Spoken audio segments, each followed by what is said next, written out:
Hey everyone, welcome back to the channel.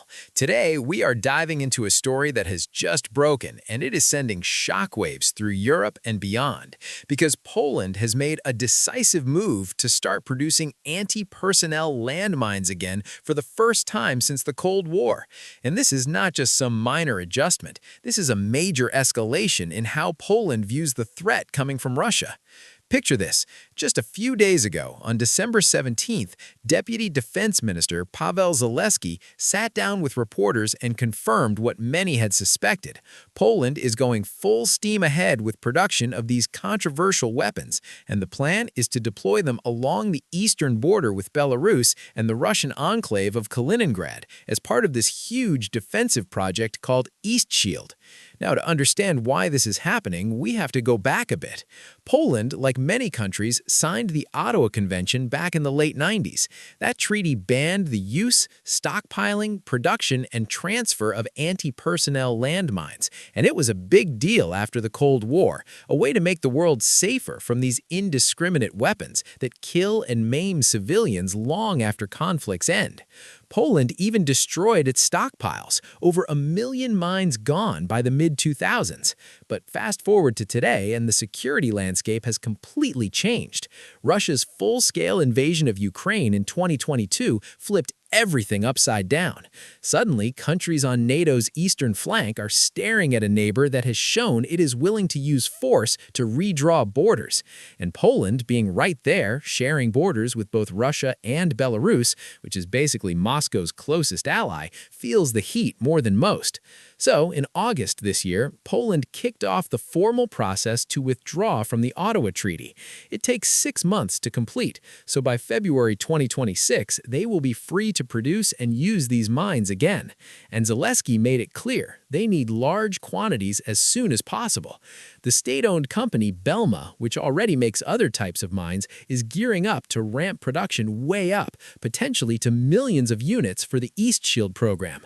That is this massive fortification effort covering hundreds of kilometers of border with ditches, bunkers, surveillance, and now landmines to slow down any potential invasion force. Now, what makes this even more poignant is that Poland is not alone in this. Almost every European country bordering Russia, except Norway, has either withdrawn or announced plans to withdraw from the Ottawa Treaty.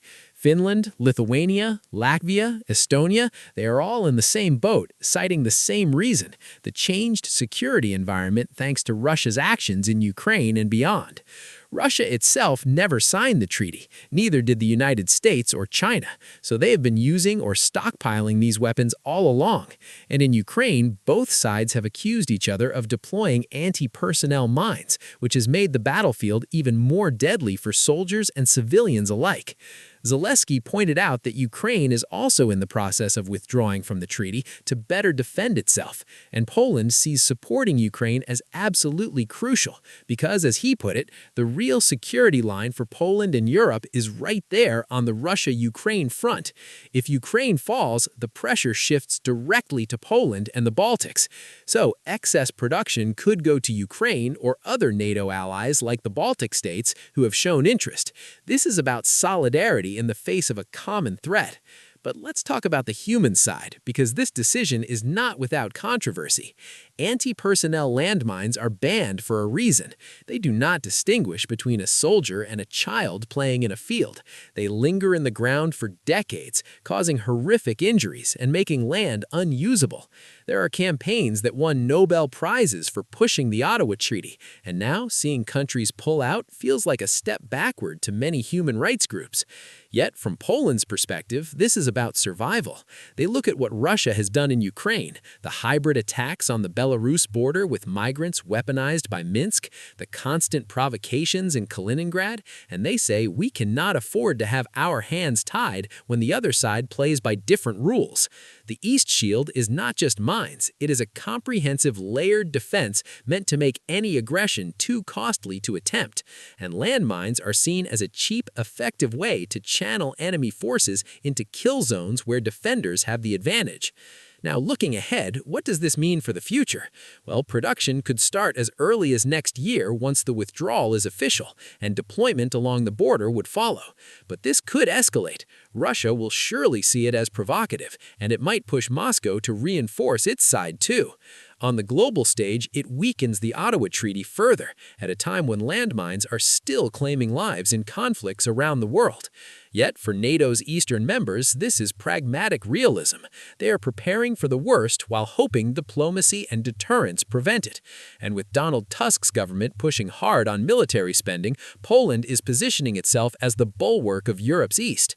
This story is evolving fast, and it underscores how fragile peace feels right now on Europe's edges.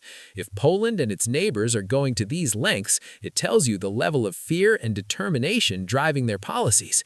So, what do you think? Is this a necessary defense measure or a dangerous regression? Let me know in the comments. And as always, thanks for watching. Stay informed, and we'll catch you in the next one.